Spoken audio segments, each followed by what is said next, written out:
नमस्कार।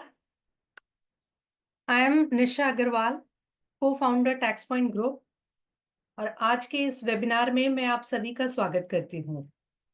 आज हमारे साथ जुड़े हुए हैं ऋषि धवन जी, जो कि नॉर्थ हेड हैं सैमको म्यूचुअल फंड में। Welcome Rishi ji, and thank you for accepting our request for the webinar. Thank you, ma'am. Thank you for having me. So Rishi ji, हमारे पास आजकल इन्वेस्टर्स के बहुत ज्यादा सवाल आ रहे हैं। जैसे मार्केट पिछले 5-6 महीनों में ऑलमोस्ट 12 से 14% गिरा हुआ है। सो कई इन्वेस्टर घबरा रहे हैं। क्या ये नॉर्मल करेक्शन है या हमें गिरावट की उम्मीद करनी चाहिए? या अगर मैं बात करूं एसआईपी इन्वेस्टर्स की, तो उनके लिए सबसे बड़ा सवाल है कि मार्केट गिर रहा है तो एसआईपी चालू रखें या बंद कर दें। बहुत सारे लोग पैनिक में आकर एसआईपी रोकने की सोच रहे हैं। तो आपको क्या लगता है कि ये जो स्ट्रेटेजी है एसआईपी रोकने की, ये सही होगी या लॉन्ग टर्म में इस तरीके का फॉलो करके नुकसान कर सकते हैं? तो मैं आपसे रिक्वेस्ट करूंगी कि आप, मार्केट कैसा है, इन्वेस्टर को क्या करना चाहिए, या जो मैंने आपसे ये 1-2 कॉमन क्वेश्चंस पूछे, इनका आंसर देते हुए आप हमें मार्केट आउटलुक समझाइए। Yeah, sure, ma'am. And first of all, thank you for having me here.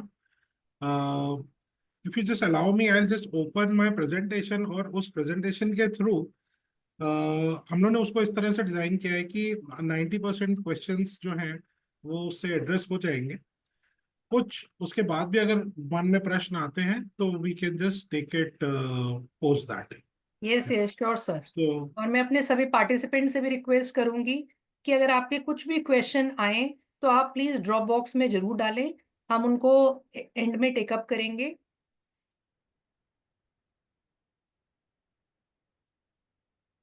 Yes sir, we can see your screen. Yeah one second. So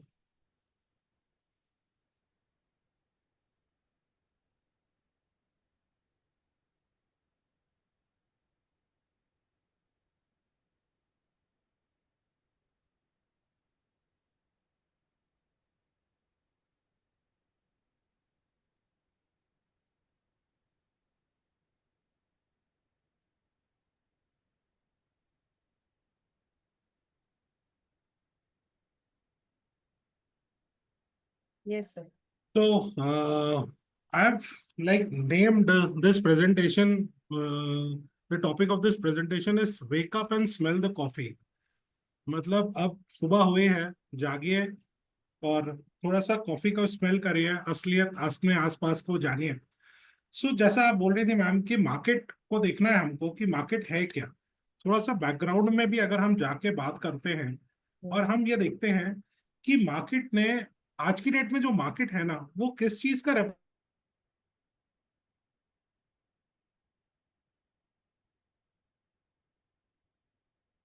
sir, आपका कनेक्शन थोड़ा सा ब्रेक हो गया।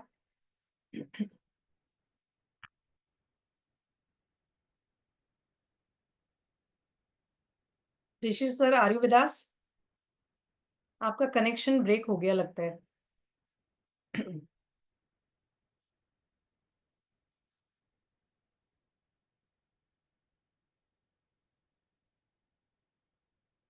सो फ्रेंड्स, जब तक ऋषि sir reconnect करते हैं, sir आपका म्यूट पर है। I am sorry I just lost the connection. हाँ, कोई बात नहीं sir. Yes. Start once again.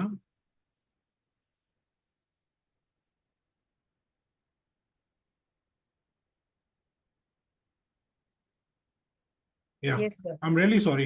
या so what we were talking about कि थोड़ा सा हिस्टोरिकली बैक पीछे जाना पड़ेगा 4-5 साल पहले जस्ट टू अंडरस्टैंड कि आज जो मार्केट है वो ऐसा क्यों है। So immediately post Covid we had a dream run और वो ड्रीम रन ऐसा था कि अपना स्मॉल कैप इंडेक्स जो है वो अराउंड 350% का रिटर्न निकाल के दिया। मिड कैप इंडेक्स 240% का रिटर्न निकाल के दिया। बट एक्चुअल में आप लोग देखो कि जो एक्चुअल मार्केट है which is Nifty 500, Nifty 500 is, let's say, about 85% of the market cap, which is just grown by about 1 मतलब 125% बढ़ा वो। और निफ्टी 500 को हम लोग इसलिए 85% मार्केट कैप बोलते हैं बिकॉज वो मेजर मार्केट कवर करता है। 75% लार्ज कैप होता है, 25% में मिड एंड स्मॉल का कॉम्बिनेशन होता है। और जो एक परफेक्ट मार्केट का हम एक वो करते हैं, एक एक्सपेक्ट करते हैं कि what is perfect market. So we can say that Nifty 500 is the perfect market. And then it's a very day to day जो लैंग्वेज में हम लोग बात करते हैं कि निफ्टी इधर चला गया, सेंसेक्स इधर चला गया। तो निफ्टी की अगर हम बात करें, विच is a majorly large cap को रिप्रेजेंट करता है, वो अभी तक सिर्फ 92% बढ़ा। तो बढ़ा भी क्यों? क्योंकि पिछले 4 साल में आप देखेंगे बहुत सारा पैसा आया, और पैसा भी आया, नए डीमैट अकाउंट्स खोले, और डीमैट अकाउंट्स इतना रफ्तार से खोले, यू नो 4 टाइम्स 5 टाइम्स जो है वो अपने बेस लेवल पे। हम लोग कोविड के टाइम पे 4 करोड़ डीमैट अकाउंट होते थे, and as we are talking हम लोग 18-19 करोड़ डीमैट अकाउंट पे बैठे। तो 4 करोड़ से 18 करोड़ पे पहुंचने का मतलब है कि 14 करोड़ मोटा मोटी नए लोग आए मार्केट के अंदर।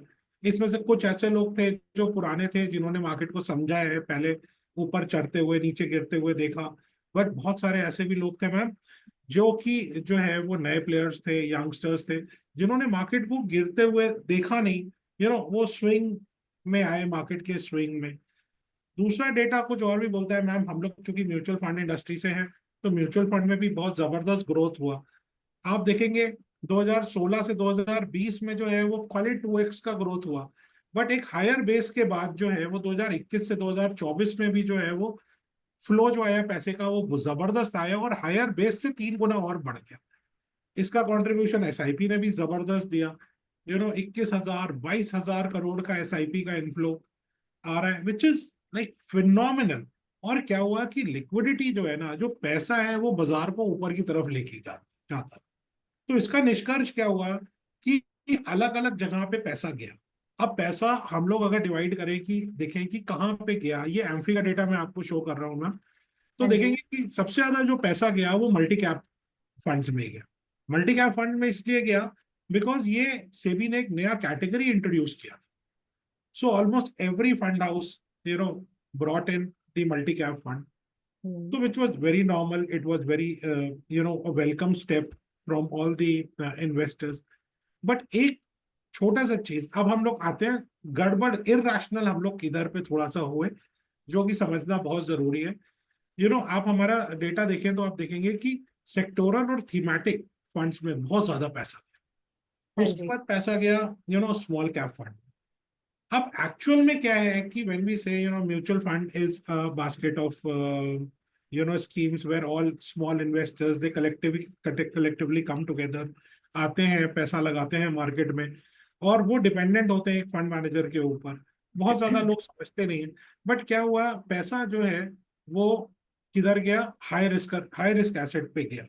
हाई रिस्क एसेट बोले तो सेक्टोरल की तरफ गया, थीमेटिक की तरफ गया, स्मॉल कैप कंपनीज की तरफ बहुत ज्यादा पैसा गया। परंतु अगर आप नीचे के 3 पार्ट देखें ना, तो लार्ज कैप से ना नेगेटिव ग्रोथ 32% जो है वो एग्जिट हुआ। 34% जो है वो पैसा एग्जिट हुआ। सो विच इज लाइक उससे एक एबनॉर्मल सा सिचुएशन बना। और फिर 2023 और 24 जब आया, तो उस वक्त तो हालात।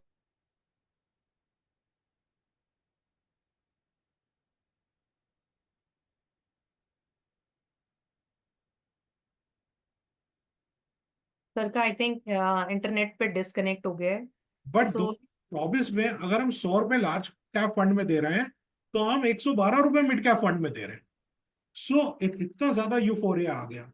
और यही डेटा अगर मैं स्मॉल कैप फंड का देखूं, तो 2021 में अगर हम 100 रुपए लार्ज कैप को देते थे, तो 44 रुपए हम स्मॉल कैप को देते थे। बट 2024 में again the euphoria was so big, so huge and so strong, कि अगर हम 100 रुपए लार्ज कैप को दे रहे हैं, तो हम 92 रुपीज वो हम स्मॉल कैप को दे रहे हैं। सो अल्टीमेटली जो है,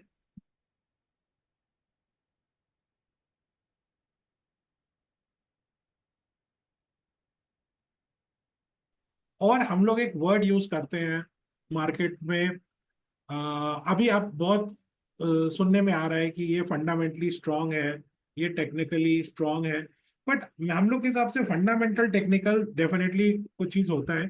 पर सबसे इंपॉर्टेंट चीज क्या होता है जो 90% रिटेल इन्वेस्टर्स इग्नोर करते हैं या समझ नहीं पाते, और वो सबसे इंपॉर्टेंट चीज होता है मार्केट का valuation. You know, so valuation wise जो है वो मार्केट, हम बोलते हैं महंगा होता चला गया।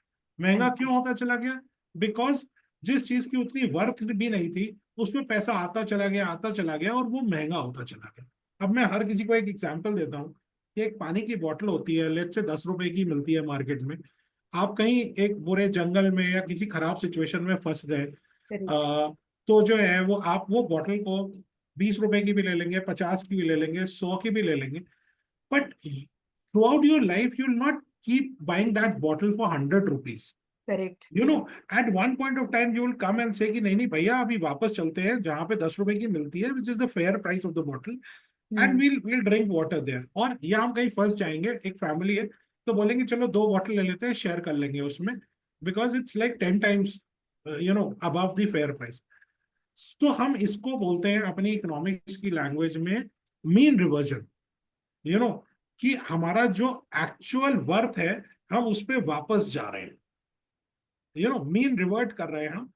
तो आज बाजार में इतना ज्यादा पैसा आ गया, मनी फ्लो इतना ज्यादा हो गया, कि जो मेरा डेटा ये बता रहा है कि स्मॉल कैप इंडेक्स, जिसका मीन जो है, मीन रेशियो 30.80 का था, करेंटली जो है वो 34.39 पे चल रहा है। वो अपने मीन से ही 5 पॉइंट जो है वो ऊपर चल रहा है। Similarly goes for mid cap, 42 का मीन है, वो 43.30 पे चल रहा है, वो भी अपने मीन से ऊपर ही चल रहा है। तो जब जो चीज मीन से ऊपर चलती है वो उसको वापस आना पड़ता है। सिमिलर गोस फॉर कि जो चीज अपने मीन से नीचे चलती है वो भी मीन रिवर्ट करती है और वापस अपने मीन की तरफ वापस आते जाती हैं। है। इट इज लाइक कि जैसे बोलते हैं कि इस the planet earth has a gravitational pull at its centre. तो कुछ भी होगा ऊपर जाएगा, जैसे ही वो ग्रेविटी उसको वापस लेके आएगी। हम्म। So the similar thing is what is happening in the markets also. It's very natural that, just because the valuations of something were very high, you know, and valuations were high only because of the money flow, not because of any of the major of the, fundamental reasons, or because fundamental reasons were there, but वो fundamental reason play होने में समय लगता है। अगर किसी company को कोई ऑर्डर मिला है तो उसको एग्जीक्यूट करने में 5 साल 10 साल लगता है, तब जी। उसकी बुक्स में वो प्रॉफिट आता है। बट अभी क्या हुआ, हम लोग इतना खुशी से जोश में आ गए कि हमने कहा चलो इसको ऑर्डर मिला है तो हम इसको पैसे देते हैं, और पैसे देते हैं, और पैसे देते हैं, और हमने 10 रुपए की चीज को खींच के 100 रुपए में पहुंचा दिया। तो अभी वो 100 रुपए से वापस 10 रुपए आने का तैयारी कर रहा है, और बाजार धीरे धीरे जो है वो मीन रिवर्ट कर। So which is a very natural thing. ये हमेशा हुआ है, पास्ट में भी हुआ है। रीजन कुछ भी हो सकता है मीन रिवर्जन का, इस बार reason is purely and purely valuations. Okay, अब इसका एक डेटा और हम लोग बोलते हैं कि निफ्टी 100 टू निफ्टी 500 का जो रेशियो है, मतलब जो लार्ज कैप्स है हमारे निफ्टी के, और निफ्टी 500 जो पूरा ब्रॉडर मार्केट जिसको हम बोलते हैं, उसको भी मिला लेते हैं, large cap mid cap small cap को भी मिला लेते हैं। तो उसका रेशियो ना बिल्कुल अपने बॉटम पे है आज की डेट में। So this again is not a very healthy sign for the investors. सो अभी क्या हुआ मैम, ये सारा जो हम लोगों ने डेटा पे अभी बात किया, इससे हुआ क्या ना, this slide is very very important, I would like to give some attention to it. हाँ नाउ जी। 2013 में जो है वो मार्केट जो है वो हम बोलते हैं बिल्कुल एक फेयर उस पे था, फेयर पोजिशनिंग पे था, जहाँ 77% लार्ज कैप था, 12% का मिड कैप था, और 10% का जो है वो स्मॉल कैप था। 2024 में जो है वो 60% लार्ज कैप हो गया, 20% मिड कैप हो गया, और 21% स्मॉल कैप हो गया। हम 2013 की बात करते हैं। 2013 में ऐसा क्या हुआ कि मार्केट अपने नॉर्मल सिचुएशन पे चल रहा था, सब चीज अच्छी थी। सो मैं थोड़ा सा हिस्टोरिकली देखता हूँ, और मैं जस्ट बिकॉज मेरे को काफी समय हुआ बाजार के अंदर, and I have lived this market. So what I see, the way I see it, कि 2008 में फाइनेंशियल क्राइसिस हुआ, ग्लोबल फाइनेंशियल क्राइसिस हुआ। 8 में बाजार गिरा, 9 में थोड़ा सा बॉटम हुआ, 10 में वापस चढ़ा, और 10 से लेके 13 तक जो है, 2010 से 2013 तक मार्केट थोड़ा फ्लैट हो गया। जब मार्केट फ्लैट हो जाता है, जब आपको एफडी से भी कम रिटर्न निकल के आने आता है, तो इन्वेस्टर जो है मार्केट से बाहर भागना शुरू कर देता है, and it is the pure advisory which comes into play at this point of time.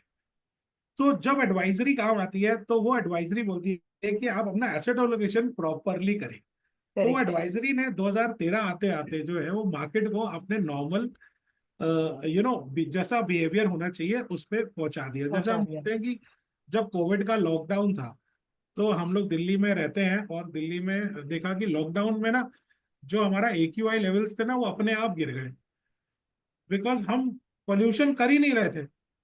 तो हाँ जो जी। है वो AQI लेवल्स गिर गए, नदियां अपने आप साफ हो गई, उसमें कोई साफ करने की जरूरत ही नहीं पड़ी, बिकॉज पोल्यूशन हो ही नहीं रहा। सो जो 2010 से लेकर 2013 तक जब मार्केट्स फ्लैट हुए, उसमें प्योर एडवाइजरी ने काम किया, तो मार्केट्स ने भी अपना रियल शेप लिया। बट अगेन कमिंग टू 2024, सो लास्ट 3 ईयर से मुझे शायद कहना ऐसा नहीं चाहिए, but you know advisory was taking playing its own doing its own responsible work, but there are a lot of people who were like saying कि नहीं ठीक है, हमको advisor की जरूरत नहीं है, हम I myself are bigger than the market. You start feeling that ना, वो आप irrational behave करने लगते हैं, और ये irrational जो है डेटा में दिखना शुरू हो जाता है कि जो है वो हम क्या कर रहे हैं, हम कमजोर घोड़े के पीछे दौड़ रहे हैं, भले ही वो तेज दौड़ रहा है, बट वो लंबे समय तक नहीं दौड़ पाए। और ये सारा डेटा में हमको दिखा, मिड कैप जो है वो उसका कंट्रीब्यूशन 12 होना चाहिए था, वो 20 हो गया। स्मॉल कैप का 10% होना चाहिए था, वो 21% हो गया। So which is like a very very abnormal kind of a situation, जो आज की डेट में हम मार्केट में देख रहे हैं। इसके साथ एक और चीज भी हुई। वो चीज क्या हुई, 2021 से लेके FII ने भी माल बेचना चालू रखा, और 2024 में जैसे ही विदेश उधर US मार्केट में ट्रम्प साहब आए, उन्होंने भी जो है वो उसको और एग्रीवेट कर दिया। और FIIs ने क्या पोजीशनिंग लिया, FIIs ने पोजीशनिंग लिया कि sell India and buy America का एक लिया, तो इधर से निकाला, और उधर उनको इंटरेस्ट रेट उधर पे हाई था, उनको रिस्क फ्री 5% मिल रहा है। यहाँ पे हमारी सरकार ने जो है वो long term capital gain tax भी लगाया, उसके ऊपर रुपी भी डिप्रिशिएट कर रहा है, तो उनको डॉलर टर्म्स में उतना ज्यादा बेनिफिट नहीं हो रहा था, तो कंटिन्यूसली वो पैसा निकलता निकलता चला गया। बट इधर जो खरीदारी आ रही थी हमारे बाजार में, वो मिड एंड स्मॉल में आ रही थी। FII जो बेच रहा था वो लार्ज बेच रहा था, तो उधर पे भी एक इम्बैलेंस क्रिएट हुआ। सो आज की डेट में आपका जो प्रश्न है था कि भाई लोग परेशान हैं, उन थोड़े इनडिसाइसिव हो रहे हैं कि आज के डेट में करना क्या चाहिए। सो आज की डेट में जरूरत कहाँ पे है, जरूरत है उस जगह की जहां पे जो है वो लार्ज कैप फंड्स में की जरूरत है हमारे हिसाब से। ऐसा क्यों है? क्योंकि लार्ज कैप में जो है ना, वो जब मार्केट गिरता है, तो उसमें ड्रॉ डाउन जो है वो हमेशा कम रहता है। अब मैं आपको कुछ एग्जांपल्स देता हूँ। 2008 में बाजार गिरा, लार्ज कैप 60% गिरा, but mid and small cap कहीं ज्यादा गिरे। Small cap went fall was fall around 74 odd percent. Stack 2011 से 2013 के पीरियड में large cap went down by 25%, mid cap by 31% and small cap by 35%। 2017 से 19 के समय पे भी जो है वो large cap was the biggest beneficiary, वो 10% बढ़ा, जबकि मिड कैप और स्मॉल कैप जो है वो गिरे। और ये पीरियड एक ऐसा पीरियड था मैम, जहां पे बहुत सारे फंड मैनेजर्स, बहुत सारे AMCs जो हैं, they were out in the market and they were just telling everybody that this is the time to put your money into mid and small cap, this is the time to put your money into mid and small cap। और अगर आप देखें कि 2019 में जिसने भी पैसा लगाया, आज की डेट में मतलब 2024 में उसने स्मॉल कैप में उसको 5 टाइम्स कर लिया, अपनी वेल्थ को 5 टाइम्स। हाँ जी। बाजार गिरने के बाद भी आज भी जो है वो पैसा उसका 4 गुना है। So this is the power of investing at the right point of time. But unfortunately हमारा इन्वेस्टर आया कब? हमारा इन्वेस्टर आया 2024 में। मतलब एग्जाम पे। मार्केट में मैक्सिमम लोग आए वो 2024 में है, इसलिए उनको 2025 में पेन हो रहा है। So it's not a money making machine. Market is a place where you gradually earn. Market lets you earn, but market will never let you, take advantage of. It's not a speculative kind of a thing. वो कभी अपना फायदा नहीं उठाने देगा आपको, वो आपको पैसा कमाने देगा, but at a gradual speed, at a gradual pace. Correct. Similarly Covid के टाइम पे लार्ज कैप ज्यादा गिरा। अब ये एक एब नॉर्मल सिचुएशन था। मैं जान के आपको ये चीजें बता रहा हूं बिकॉज इसको मैं कोरिलेट करूंगा कि आज की सिचुएशन कहां पे है। कोविड वॉज एन एब नॉर्मल सिचुएशन, जहां पे जो फर्स्ट वेव आया वहां किसी को दुनिया में पता ही नहीं था कि इसका करना क्या है। करेक्ट। सबको बस इतना लग रहा था कि बस अपना पैसा अपने पास रखिए, that this is the money that's going to help us during the time of crisis. बाकी क्या क्राइसिस होनी है किसी को नहीं कुछ नहीं पता। पता। By the time second wave came, people realise.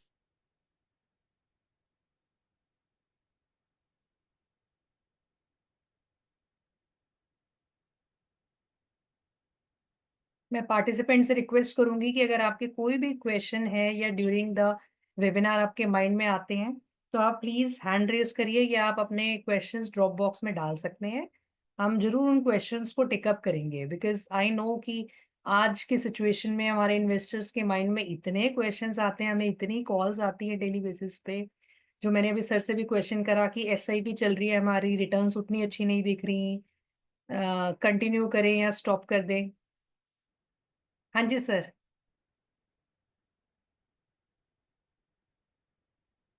Sir आपका म्यूट पर है। हाँ जी।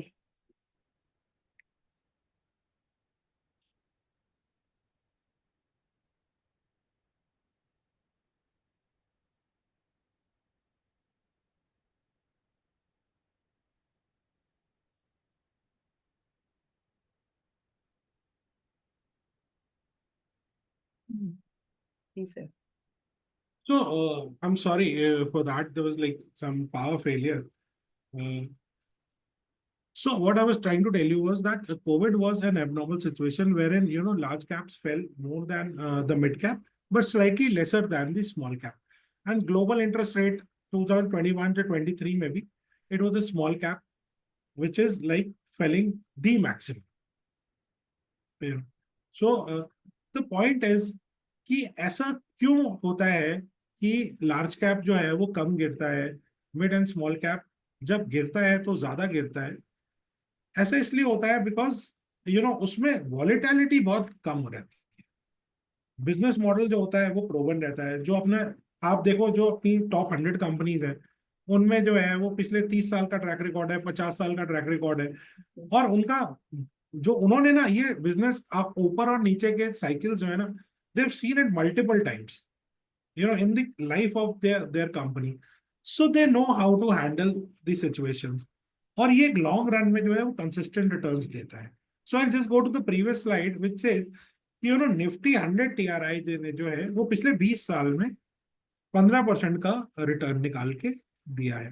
And honestly speaking ma'am, when we talk about any of the mutual fund schemes, we say that Nifty 100, जब हम म्यूचुअल फंड की बात करते हैं तो what we say is that we are going to deliver a return of 12 to 15%।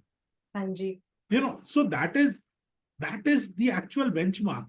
वो of lately अभी लोगों को जो है वो 50%, 60%, 100% कमाने का एक हुआ जज्बा आ गया, जुनून आ गया। बट एक्चुअल में ऐसा होता नहीं है। मार्केट्स जो है वो बहुत इंटेलिजेंट होते हैं और मार्केट्स जो है वो एवरेज आउट करते हैं चीजों। हाँ करेक्ट सर, हम भी अपने इन्वेस्टर्स को ये समझाते हैं। कई बार क्या है, 50% रिटर्न देखा, बहुत खुश होकर कॉल करा, अरे ये इतना रिटर्न आ रहा है। तो हम उनको हाँ। ये समझाते हैं, देखिए ये आज 50 है, कल -10 भी हो सकता है। तो आपको यस। ना -10 पे दुखी होना है ना 50 में खुश होना है। हाँ जो जी, हाँ जी। मार्केट का एवरेज है कि मिनिमम 12, अगर आप बने रहेंगे मिनिमम 12 आपको कमा के देगा, आप वही माइंड में लेके रहिए। हाँ, सो हम लोग ऐसा मानते हैं मैम कि as a fund managers what we think is that if market अगर 15 दे रहा है तो मैं उसको जो है वो अपनी टेक्नोलॉजी के थ्रू, अपने डेटा माइनिंग के थ्रू जो है वो हम उसको 5%, 6% से आउट परफॉर्म करने का कर सकते क्षमता हैं। रखते हैं। हम्म। परंतु हम उसको 5 गुना कर दें, नहीं कर 6 गुना कर दें, ये ऐसा एबनॉर्मल सिचुएशंस होती है, हर बार ऐसा नहीं होता है। तो आज की डेट में इंडस्ट्री डायनेमिक्स थोड़ा सा मैं आपको बताना चाहूंगा। क्या है, म्यूचुअल फंड्स हैं, 31 म्यूचुअल फंड है, मतलब टोटल 45 म्यूचुअल फंड है, जिसमें 31 म्यूचुअल फंड है, इनके पास लार्ज कैप फंड है। और ये ओके। लार्ज कैप फंड जो है वो 3 तरह से चलाते हैं, वो या ग्रोथ चलाते हैं, क्वालिटी चलाते हैं, और वैल्यू चलाते हैं। कुछ कुछ तीनों चलाते हैं, कुछ कुछ ने कुछ भी डिफाइन नहीं किया, सब अपने अपने हिसाब से रन करते हैं। बट एक चौथा भी स्ट्रैटेजी होता है, which is the momentum strategy, and none of the 31 players are running the schemes on momentum strategy. So जो सैमको का लार्ज कैप फंड जो अभी हम ऑफर कर रहे हैं अपने क्लाइंट्स को, that is going to be the sole fund, the only fund in the Indian mutual fund industry जो कि जो है वो मोमेंटम मॉडल के ऊपर रन करेगा। हम लोग थोड़ा मोमेंटम को भी जो है वो डिटेलिंग कर लेंगे क्या होता है। सैमको लार्ज कैप फंड के तो बारे में सर आप। मतलब फंड के बारे में एक बार डिस्कस करने से पहले मैं जस्ट थोड़ा सा क्वेश्चन का आंसर रिपीट करूंगी कि जैसे हमारा पहला सवाल था कि मार्केट लगभग 5-6 महीने में 12 से 14% गिरा है। तो जो इन्वेस्टर घबरा रहे हैं कि क्या नॉर्मल मार्केट करेक्शन है या हमें और गिरावट की उम्मीद करनी चाहिए, तो आपने इसका यही आंसर दिया कि जैसे हमने बोला मार्केट का तो काम ही है ऊपर नीचे जाना, राइट, ऊपर जाएगा नीचे जाएगा। तो इसमें घबराने वाली बात नहीं है, थोड़ा सा हमें अपना फंड का एलोकेशन देखना चाहिए कि हमने पैसा कहाँ लगा रखा है। इस सिनेरियो में शायद हमें थोड़ा सा लार्ज कैप में ज्यादा लगाना चाहिए। जी मैम, हम लोग को इतना देखना जरूरी है कि हमने जो है वो किसी भी चीज में, आप चाय में आप ज्यादा चीनी डाल देंगे तो आपको चाय नहीं अच्छी लगेगी। हाँ So जी। similarly, you need to have a perfect balance of everything. Unfortunately, what has happened in the past 3-4 years is that you know the money flow towards the mid and small, has been tremendous, and correct. that's the reason that segment is overvalued. So something which is overvalued is it's overheated, I should say. Which जो overheated है उसको cool down होने का समय देना पड़ेगा हमको। जब वो कूल डाउन हो जाएगा उसमें फिर से मौके आएंगे। करेक्ट। ठीक है। परंतु आज की डेट में अगर हम देखें कि जो वो कोई एक ऐसी जगह जो पहले से ठंडी है और जो हम्म। अब हीट अप होना शुरू होने हाँ, वाली है। जहाँ हमें अपॉर्चुनिटी दिख रही है वो हाँ जी, हाँ लार्ज जी। कैप में दिख रही वो है। अब जो है वो लार्ज कैप स्पेस होगा। So large caps and the mega caps are going to make mega returns, okay. और going सर जो forward. दूसरा सवाल था मेरा कि जो हमारा एसआईपी इन्वेस्टर आज की डेट में बहुत घबरा रहा है कि हाँ एसआईपी कंटिन्यू करूं या रोक दूं, जब मार्केट ऊपर जाएगी तब कंटिन्यू करूंगा, तो आपको क्या लगता है कि ऐसे में क्या ये स्ट्रेटेजी सही होगी एसआईपी रोकने वाली? मैम, देखिए एसआईपी रोकना तो बिल्कुल भी समझदारी नहीं। बिकॉज हम लोग जब बात करते हैं तो हम लोग हमेशा क्लाइंट से वैसा बोलते हैं कि आप ना एसआईपी हमेशा लंबे समय के लिए चलाइए। करेक्ट। आप उस एसआईपी को लेगेसी ट्रांसफर करिए, अपनी नेक्स्ट जनरेशन को दीजिए। 20 साल आप चलाइए, फिर अपने बच्चे को दीजिए, बोलिए अगले 20 साल तुम चलाओ। और अगर उसने 40 साल चला ली तो वो फिर फाइनेंशियली इंडिपेंडेंट हो जाएगा, उसको कुछ नहीं। यस। एसआईपी के अंदर। बट अनफॉर्चुनेटली क्लाइंट्स थोड़ा सा बीच में पैनिक हो जाते हैं, तो वो पैनिक नहीं होने का है। एसआईपी रोकना इज नो सोल्यूशन। दूसरा हमारा ये मानना है कि आपने 4 साल चढ़ते बाजार में एसआईपी करी, बट हाँ जी। एसआईपी का असली जूस तो गिरते बाजार में मिलता है। असली हाँ जूस जी। तो हमको तब सस्ते दाम निकालने में तो अब मिलता है, मिलेगा। सस्ते दाम में हमको लेना है ना चीजों को। हाँ जी। तो चढ़ते बाजार में आपने करा, आप डरे नहीं है ना। और अब गिरते बाजार में एसआईपी बंद करना बिल्कुल समझदारी नहीं। करेक्ट। ओके। हाँ जी। हाँ जी सर, अब आप बता रहे थे हमारे जो लार्ज कैप फंड है, हमने बात करी कि इस टाइम जो है वो लार्ज कैप में अपॉर्चुनिटी हमें दिख रही है। या तो मैं रिक्वेस्ट करूंगी आप डिटेल में बताइए क्या है ये फंड। सो लार्ज कैप में मैडम क्या होता है कि ये स्टॉक्स ऐसे स्टॉक्स होते हैं जो कि जो है they have a proven track record, वो अपना एक सस्टेन बिजनेस में उतार चढ़ाव देख चुके होते हैं, तीस हाँ जी। तीस से लेके 50 साल तक बाजार के अंदर होते हैं। और उन्होंने जो है वो काफी सारे अपने बैकअप प्लान्स भी डिफाइन करे होते हैं, कंसिस्टेंट रिटर्न्स उधर पे हम एक्सपेक्ट कर चुके होते हैं। ये वो कंपनीज होती हैं जिनको कि हम बोलते हैं मार्केट कैपिटलाइजेशन वाइज जो है वो टॉप 100 कंपनीज होती हाँ जी। हैं, जिनको हम निफ्टी 100 TRI इंडेक्स में जो सारी कंपनीज आती हैं उनको हम लार्ज कैप कंपनीज बोलते हैं। ठीक है। तो अब हम उस पे क्या कर रहे हैं कि लार्ज कैप कंपनीज में भी जो है वो मोमेंटम होता है, और जब उनमें मोमेंटम होता है तो बहुत जबरदस्त मोमेंटम। एक कहते हैं ना कि हाथी और चूहा अगर है तो हाथी दौड़ेगा कम, परंतु जब वो दौड़ेगा ना फिर उसको रोकना मुश्किल होता है। सो द थिंग इज कि a large cap is like an elephant. When it starts moving now, it moves with with full zoom, and stopping it is, it's slightly difficult, it gets difficult. So this is what has been historically seen for the large cap space, and there are so many stocks which are actually in action as of now as we talk. There are certain large cap companies जो आज भी जो है वो momentum दिखा रही है, गिरते बाजार में भी मोमेंटम दिखा रही है। तो इसका मतलब उनका रोबस्ट बिजनेस मॉडल है, वो अपना जो उन्होंने पास्ट में हिस्टोरिकली उन्होंने जो बिजनेस सेटअप किया है वो आज भी उनको रिजल्ट्स दे रहा है, और गिरते बाजार में उनको फर्क नहीं पड़ रहा। करता है। So I just talk about the momentum strategy in large cap. तो पहले मैं आपको थोड़ा सा, आप लोग के इन्वेस्टर्स के लिए भी एक नया चीज होगा मोमेंटम, आई एम श्योर। तो मैं आपको बता दूं कि सैमको म्यूचुअल फंड जो है वो एक म्यूचुअल फंड, इसने हम लोग ने सैमको म्यूचुअल फंड में हिंदुस्तान में अपना सबसे पहला active momentum strategy mutual fund platform पे इंट्रोड्यूस करी, by the name of Samco active momentum fund. So we were the category creators, और हम लोग ने we we actually feel proud कि हम लोग ने एक नया कैटेगरी क्रिएट किया हिंदुस्तान के निवेशकों के लिए।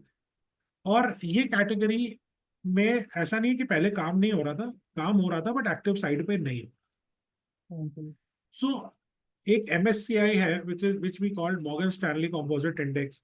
ये काफी सारे देशों का इंडेक्स को, मार्केट्स को क्लब करके ये इंडेक्स बनता है, और ये बोलता है कि मोमेंटम फैक्टर जो होता है ना वो एक स्ट्रॉन्गेस्ट फैक्टर होता है रिटर्न जनरेट करने के लिए over longer period of time. और डेटा वाइज भी ये देखा गया है कि जिस किसी ने यू नो लंबे समय में MSCI इंडेक्स में पैसा लगाया, 1 रुपए का 12 रुपए हुआ।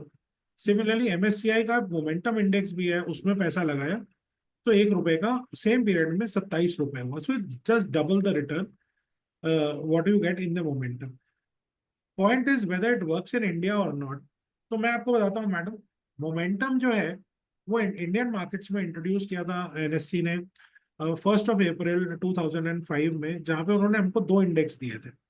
One was, Nifty 200 Momentum 30 Index. The second was Mid Cap 150 Momentum 50 Index. So right now, just because we are talking about large cap, I'll give reference of Nifty 200 Momentum 30 TRI. So उस समय पे 2001 1 अप्रैल 2005 को जो है किसी ने अगर 1 रुपए Nifty 100 में लगाया होता तो उसने कंफर्टेबली 15 रुपए बनाया होता, and which is a very good return. But similar page के टाइम पे अगर उसने वही 1 रुपए जो है वो Nifty 200 मोमेंटम 30 इंडेक्स में लगाया होता तो वो 15 रुपए की जगह उसने 41 रुपए बनाया। ओके। सो तो सर दिस, क्या हम इसको थीमेटिक बोलेंगे then? No, actually mutual fund industry में जो है वो सेबी ने मोमेंटम एज अ कैटेगरी को इंट्रोड्यूस ही नहीं करी। वो अभी ओके। 1.5 साल पहले ही जो है वो, जब हम अपना पहला फंड लेके आए, हमने सेबी को बोला कि भाई ये इस तरह का भी एक फंड हो सकता है। Hmm. So then this category was introduce, और इसको फिलहाल अभी थीमेटिक अदर्स में ही डाला गया बिकॉज इसकी कोई बनाई नहीं गई, बट ये इवॉल्व हो रहा है कैटेगरी में। और अभी बहुत सारी और भी कंपनीज जो है वो इसके ऊपर काम कर रही है। So once we have about 15-20 AMCs coming up with active momentum type of funds and on this category. So this is going to be a separate category in itself. But अब हम क्या कर रहे हैं कि ये कैटेगरी तो large cap category है, जो हम लोग अभी बात कर रहे हैं जिस चीज की, हाँ जी। वो कैटेगरी लार्ज कैप कैटेगरी है। मोमेंटम जो है एक इन्वेस्टमेंट का स्टाइल है। जैसे ओके। ग्रोथ एक इन्वेस्टमेंट का स्टाइल है, वैल्यू एक इन्वेस्टमेंट का स्टाइल है, मोमेंटम एक इन्वेस्टमेंट का ना स्टाइल है। और हमको ना वो स्टाइल को समझना है कि मोमेंटम होता क्या है। मोमेंटम इज लाइक एक ये, जैसे हम लोग पढ़ते हैं फिजिक्स का वर्ड है, बहुत सिंपल है कि जो चीज मूव कर रही है उसमें मोमेंटम है, जो चीज नहीं मूव कर रही है वो स्टैटिक है, एंटी मोमेंटम। तो इसी को हम बाजार के टर्म्स में भी लेते हैं मैडम, कि when a stock is moving, hmm. you know, it is in momentum. When it is not moving, it is not in momentum. और when it is going down, जैसे आज के डेट में market is going down, so it is hmm. Like we are in anti momentum. Okay. Okay, we just need to understand these small small thing. और फिर हम उसमें देखते हैं कि रिलेटिव स्ट्रेंथ कितनी है उस मोमेंटम में। मतलब हम बाजार में 4,000 लिस्टेड स्टॉक्स हैं, हम 4,000 के 4,000 तो नहीं खरीद सकते। तो हम ये देखते हैं कि किसके अंदर मोमेंटम है, और उन उनमें से जो टॉप के स्टॉक्स होते हैं 25, 30, 35, 40, what ever the portfolio says, जो टॉप के स्टॉक्स होते हैं जिनके अंदर मोमेंटम होता है, हमको जो है वो स्टॉक्स को अपने पोर्टफोलियो में लेना होगा। ठीक है। सो और ये सारा कुछ जो होता है ना मैम, ये this is like a pure computer operated, computer driven, it's a machine driven kind of a thing. Because इसमें जो फंड मैनेजर होता है वो किसी मैनेजमेंट से नहीं मिलता, वो फंड मैनेजर किसी बैलेंस शीट को नहीं पढ़ता, वो किसी पीएनएल को नहीं देखता। वो सिर्फ क्या देखता है, वो सिर्फ डेटा पॉइंट्स को देखता है, और वो डेटा पॉइंट्स कहाँ से शुरू होते हैं, वो प्राइस से शुरू होते हैं, वॉल्यूम होता है, FNO data, liquidity, insider trading, sectoral and broad market indexes, money flow, bulk block data, general quantitative data, share holding pattern. अब जैसे हम आपको बताएं, हमारे जो निवेशक हैं पिछले 3 साल से, वो क्या चीज देख के पैसा लगा रहे हैं? वो सिर्फ ये देख रहे थे कि कौन से शेयर भाग रहे हैं, है हाँ ना। जी। So out of the entire data space they were just seeing price action कहाँ पे हो रहा है, और वो भी मोमेंटम पकड़ने का कोशिश कर रहे थे। बट क्या मोमेंटम पकड़ना इतना आसान है? इतना आसान नहीं है मैम। इतना आसान होता तो no everybody would have been a billionaire आज की डेट में। But correct. अनफॉर्चुनेटली वो ऐसा नहीं है। So it has to be structured in such a way कि आप जो है वो रिस्क एडजस्टेड रिटर्न निकाल पाए उस मोमेंटम के अंदर से। And that is where man and technology come into play. So we at Samco have created, certain algorithms which track momentum in a stock, and it identifies, हमारा algorithms जो है वो 3 चीजें 4 चीजें करता है। मैं आपको बताता हूँ। Number 1 is what to buy, number 2 is when to buy, नहीं how much to buy, and number 3 is what to buy, when to buy and how much to buy. और दूसरा पैरामीटर है, वो बोलता है कि what to sell, when to sell and how much to sell. And इस 6 के बाद हमारे पास 7वां पैरामीटर नहीं होता। सो इससे क्या चीज हमको फायदा मिलता है? हम उन्हीं स्टॉक्स को पकड़ते हैं जिनके अंदर मोमेंटम होता है, जिनके अंदर मोमेंटम नहीं होता हम उनको हाथ भी नहीं लगाते। ओके। सो अगर मैं आपको कुछ एक एग्जांपल दूं, what we have seen is कि हमने ये 19.5 साल का डेटा बनाया है, जिसमें हमने दिखाने का कोशिश किया कि स्टॉक लाइक एचडीएफसी बैंक पिछले 19.5 साल में सिर्फ 7.25 साल मोमेंटम में रहा है। ठीक है। ओके। तो एज अ फंड मैनेजर आप चाहोगे कि मैं इसको जो है वो 19 साल तक अपने पोर्टफोलियो में रख के बैठूं? शायद आप नहीं चाहोगे। और मैं भी, मतलब मेरे भी कोई ऐसा इंटेलिजेंस नहीं होगा कि मैं अगर 19 साल तक एक ऐसा स्टॉक को रख के बैठता हूं जो मोमेंटम में ही नहीं, तो मैं अपने क्लाइंट को पैसा क्यों बना के दूं? मतलब मैं कैसे बना के दे पाऊं? कैसे बना के देंगे? हाँ जी। हाँ, लाइक सिमिलरली एक हमने तो रिलायंस का भी एग्जांपल लिया, with no offences to Reliance, but the thing is 19.5 साल के अंदर सिर्फ 4.5 साल जो है वो मोमेंटम में रहा। मोमेंटम में रहा। और 2009 से लेके 2019 तक अगर आप देखो तो रिलायंस ने एक तरह से 10 साल के अंदर जीरो रिटर्न निकाल के दिया। द कैगर वो जीरो। तो अगर इस फेज में मैंने अपने पोर्टफोलियो के अंदर रिलायंस को कंटिन्यूसली रखा हो, so it's like I'm not a very intelligent fund manager. I need to find out, companies which are in momentum. हो सकता है कि उस समय पे आज की डेट में जैसे हम बात कर रहे हैं, तो एक कंपनी है Mahindra and Mahindra which is in big time momentum, Bharti Airtel which is into big time momentum, ठीक है। तो आज की डेट में मेरे पास वो होना चाहिए, जब मोमेंटम से बाहर हो जाए तो मेरे को उसको अपने पोर्टफोलियो से बाहर कर देना चाहिए। सो द इंटायर प्लेस कि जो स्टॉक स्ट्रांग है वो मेरे पास रहेगा, जो स्ट्रांग स्टॉक नहीं है उसको मैं अपने पोर्टफोलियो से बाहर करूंगा। और केयर मोमेंटम स्ट्रैटेजी जो है वो चार तरह से काम करती है मैडम। एक तो हमने बताया जो नॉर्मल मोमेंटम है, एब्सोल्यूट मोमेंटम देखते हैं, क्रॉस सेक्शनल मोमेंटम देखते हैं कि पूरे बाजार में सबसे ज्यादा मोमेंटम किधर पे है। प्लस हमने दो और फॉर्मूलाज डिजाइन करे हैं। एक हम देखते हैं अर्निंग मोमेंटम कहाँ पे है, मतलब किन कंपनीज की अर्निंग्स जो है उनमें मोमेंटम आ रहा है। और तीसरा हम देखते हैं कि किसी किसी कंपनीज में अर्निंग ग्रोथ नहीं होती बट रेवेन्यू ग्रोथ हो रही होती है, फिर वो केपेक्स करते हैं जिसकी वजह से अर्निंग नहीं आ पाती, तो रेवेन्यू ग्रोथ की वजह से भी उनमें मोमेंटम होता है और हम उनको भी कंसिडर करते हैं। I skip this portion. तो ये उसका सारा निचोड़ क्या निकला, निष्कर्ष क्या निकला, अब मैं आपको वो बताता हूँ।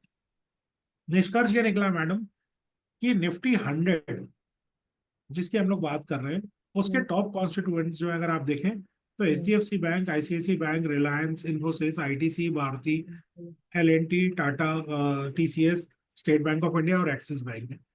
जबकि जो मेरा केयर मोमेंटम मॉडल है, आप उसमें देखेंगे कि ये 10 के 10 में से खाली दो शेयर हैं जो मेरे और उसमें के बीच में कॉमन है, बिकॉज उधर पे मोमेंटम नहीं है। तो मेरे को ऐसा नहीं, जबरदस्ती नहीं है कि मेरे को वो बड़ी कंपनी है इसलिए मेरे को उसको अपने पोर्टफोलियो में रखना कंपलसरी। मैं H D F C bank को रखूंगा, हो सकता है जब 2,000 रुपए क्रॉस कर जाए तो हो सकता है मैं उसको अपने पोर्टफोलियो में ले लूं, हो सकता है वो मोमेंटम साइंस दिखाए और मेरे पोर्टफोलियो में आ जाए। बट आज की डेट में जो है वो नहीं है।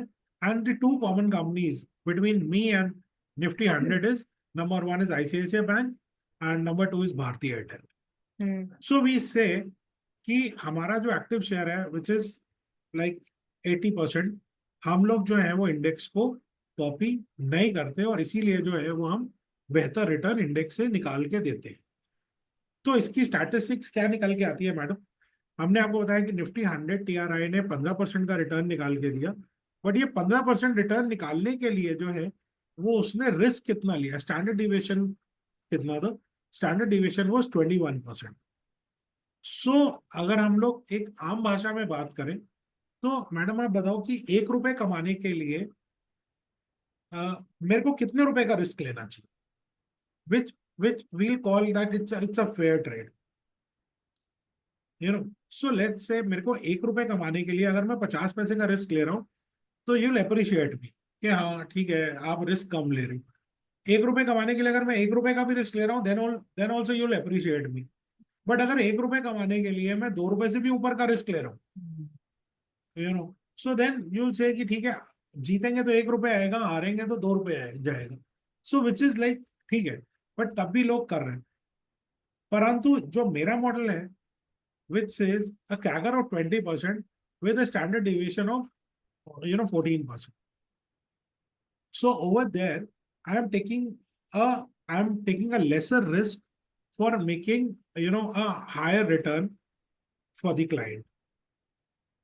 And ये कैसे कर पाते हैं, इसका एक बहुत इंपॉर्टेंट है मैडम, बिकॉज हमारा मॉडल ये बोलता है कि जब मार्केट खराब हो तब आप मार्केट से बाहर हो जाओ। खराब मार्केट में हीरो बनने का जरूरत नहीं है। This is not for the clients, this is for the investment team, because आप इन्वेस्टर को नहीं पता कि मार्केट में रिवर्सल कब आएगा। हाँ जी। To win the game the investor has to be in the game, you cannot win the game while sitting out of the game. तो बाहर आपको नहीं भागना, बट बाहर जो मेरा सिस्टम है मैं अपने आप बाहर को जाऊंगा तो आपको नुकसान नहीं हो। So this model runs in a way कि हम स्टॉक्स में उन्हीं जगह पैसा लगाएंगे जो मोमेंटम में होगा। जो स्टॉक दौड़ रहा होगा उसको जो है वो अपने पोर्टफोलियो में रखेंगे। जब तक वो दौड़ता रहेगा तब तक उसको पोर्टफोलियो में रखेंगे। कुछ स्टॉक्स ऐसे होंगे जो मेरे पोर्टफोलियो में आ जाएंगे लेकिन वो दौड़ नहीं रहे होंगे, वो लॉसेस होंगे, उनको हम लॉसेस को कट करेंगे। और जहां पे स्टॉक मोमेंटम लूज करेगा उसको भी बाहर रखेंगे। एंड सबसे इंपॉर्टेंट बात आज की डेट में, to sit out during the times of anti momentum. आज की डेट में तो अब प्रश्न आता है कि आज की डेट में अगर इन्वेस्टर मेरे को 100 रुपए देता है, और मैं बोल रहा हूं कि बाजार अभी भी अनसर्टन है, बिकॉज मीन रिवर्जन अभी भी पूरा नहीं कंप्लीट हुआ है, तो इन्वेस्टर को क्या करना चाहिए? मैं क्या करूंगा इन्वेस्टर के बिहाफ में?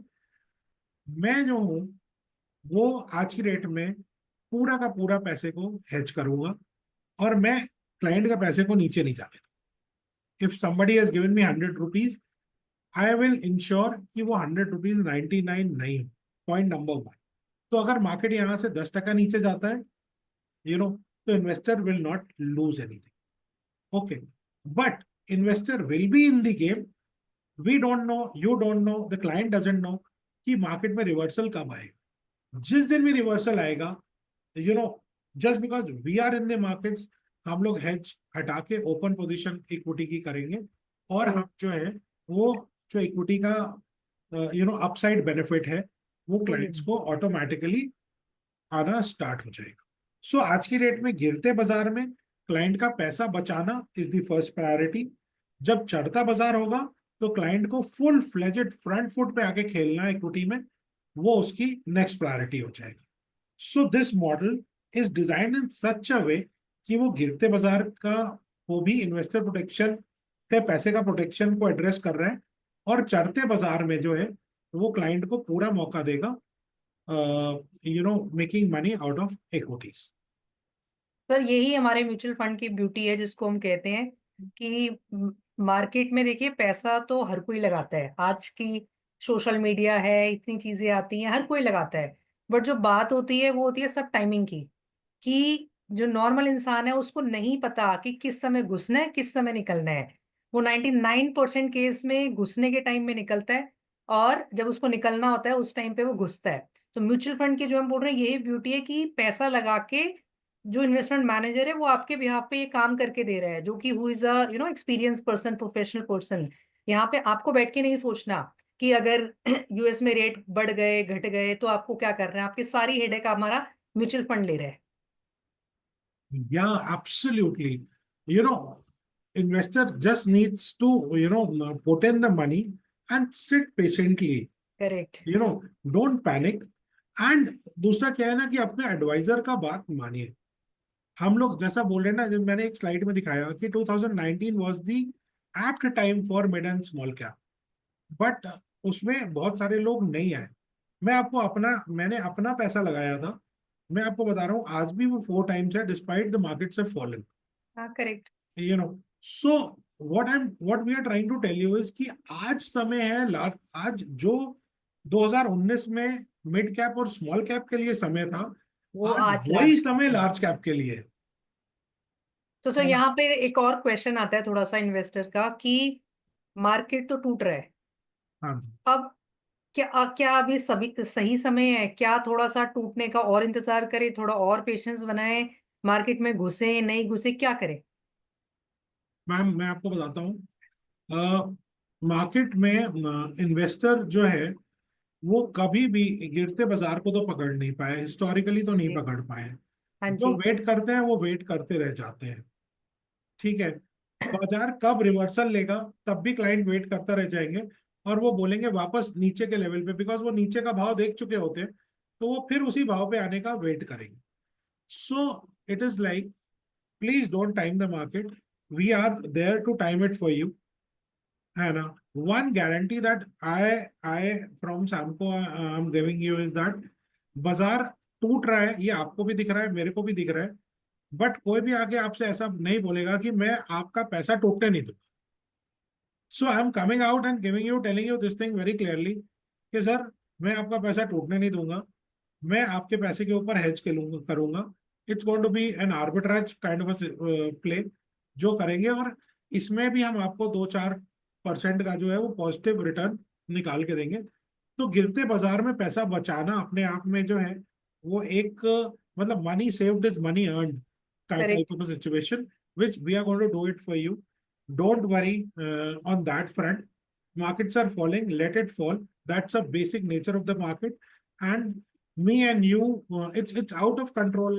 मतलब हमारे आपके कंट्रोल के बाहर है.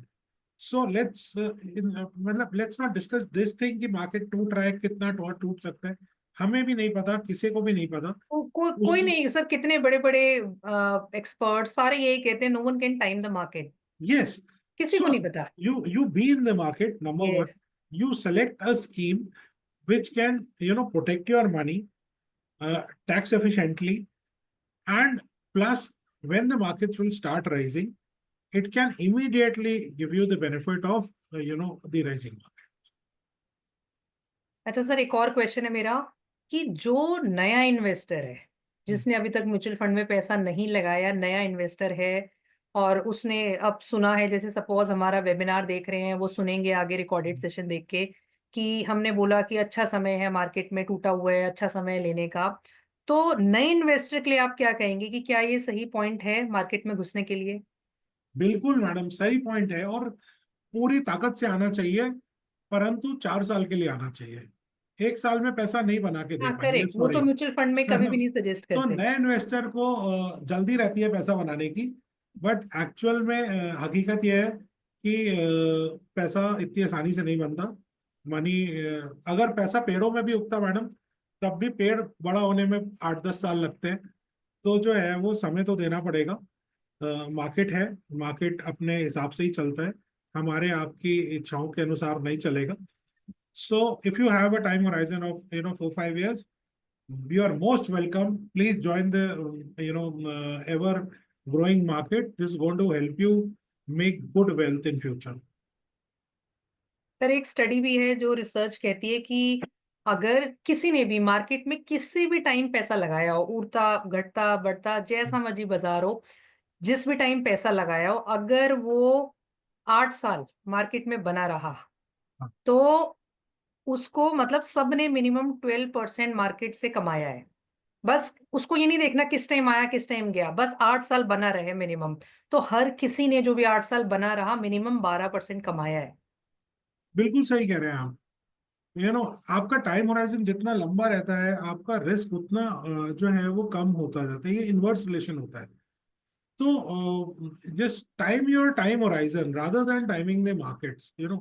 आपका अगर टाइम होराइजन, आप ये मत रखो कि मेरे को 5 साल, मतलब आज इस डेट के 5 साल बाद इस तारीख को हमको पैसा निकाल लेना है। हमको ऐसा देख के चलना होगा कि भाई ठीक है, हम 5 से 6 साल के लिए पैसे को लगा रहे हैं, या 4 से 5 साल के लिए पैसे को लगा रहे हैं। और मैं आपको बता रहा हूँ, इंडिया में या ग्लोबली भी ना, मार्केट साइकिल्स जो है ना वो छोटे होते जा रहे हैं। हम लोग पहले देखते थे 10-10 साल का, 8-8 साल का एक एक साइकिल है। साइकिल होता था, अभी वो हाँ साइकिल जी। छोटे होते जा रहे हैं। तो कम से कम एक साइकिल के लिए पैसा लगाइए। ये 5 साल 7 साल हम लोग इसलिए बोलते हैं बिकॉज छोटा निवेशक मतलब एक रिटेल इन्वेस्टर जो है वो साइकिल्स की भाषा नहीं समझ पाते। बट हाँ, साइकिल क्या होता है? एक तेजी का बाजार, और एक एक मंदी का मंदी का। बाजार, और एक फ्लैट मार्केट। तो 4-5 साल में वो साइकिल पूरा हो तो ये जाता है। अप्रोक्सीमेटली, बट ये छोटे होते जा रहे हैं। हमको करेक्ट। नहीं पता अगला साइकिल 2 साल का होगा कि 3 साल का होगा। बट यदि आपने एक साइकिल पैसा रख लिया, तो जो है वो आपको एक बहुत अच्छा रिटर्न निकल के आएगा।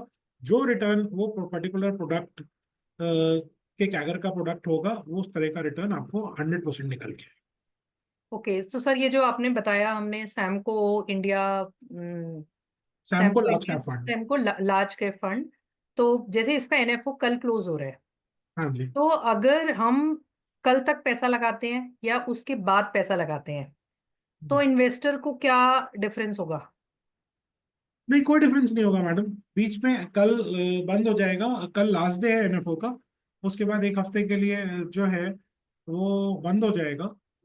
मतलब फिर अलॉटमेंट के बाद इन्वेस्टर जो है वो पैसा लगा सकते हैं। कल जो पैसा लगाएंगे उसमें क्या होगा कि एक ब्लॉक बन के आएगा हम लोग के पास, और हम लोग इमिडिएटली उस ब्लॉक का जो है वो हेल्थ ले लेंगे।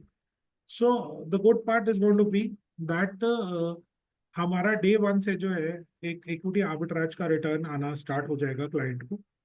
और बाकी कमिटमेंट तो हमारा वही रहेगा कि हम उसको जो है वो नेगेटिव मार्केट के में जो है वो एनएवीज को फॉल होने से बचाएंगे। सर क्वेश्चंस मैंने जितने मेरे पास ऑलरेडी आए थे उतने मैंने सारे कवर कर लिए हैं। सो चैट बॉक्स में अभी हमारे पास कोई क्वेश्चन नहीं है। सो मैं आपका थैंक्स करूंगी कि आपने बहुत शॉर्ट नोटिस में रिक्वेस्ट एक्सेप्ट करी और काफ़ी अच्छे से हमारे सारे क्वेश्चंस को एड्रेस करा। हमारे इन्वेस्टर्स के माइंड में बहुत सारे आजकल क्वेश्चंस आ रहे हैं, बहुत दुविधा है, तो आपने सबको बहुत अच्छे से विद रीजंस एक्सप्लेन करा। सो सर अपना समय निकालने के लिए बहुत बहुत धन्यवाद। नहीं, बहुत बहुत धन्यवाद आपका भी, आपके सारे इन्वेस्टर्स का भी। And happy investing, trust on the markets, Indian markets are very good, they are the right, you know, we're at the right place to make money. Yeah, thank you. Thank you sir. मैं बाकी सारे participants का भी धन्यवाद करना चाहूंगी जो हमारे साथ बने हुए हैं। अगर हम इस तरीके के वेबिनार्स जो हैं time to time tax point group करता रहता है जिसमें हम टैक्स के ऊपर चर्चा करते हैं, बजट्स के ऊपर चर्चा करते हैं और टैक्स सेविंग इंस्ट्रूमेंट्स पे चर्चा करते हैं, जैसे हमने आज मार्केट आउटलुक और एक फंड के बारे में डिस्कस करा, ऐसे हम काफी फंड्स के बारे में नए नए फंड्स आपके पास लाते हैं जो हमें लगता है कि मार्केट में अच्छी अपॉर्चुनिटी है, हम अच्छा रिटर्न आप जनरेट कर सकते हैं। सो मैं आपसे रिक्वेस्ट करूंगी कि आप हमारे यूट्यूब चैनल को सब्सक्राइब करें, लाइक करें और अपने फ्रेंड्स, कोलीग्स, फैमिली मेंबर्स के साथ शेयर करें। So thank you everyone.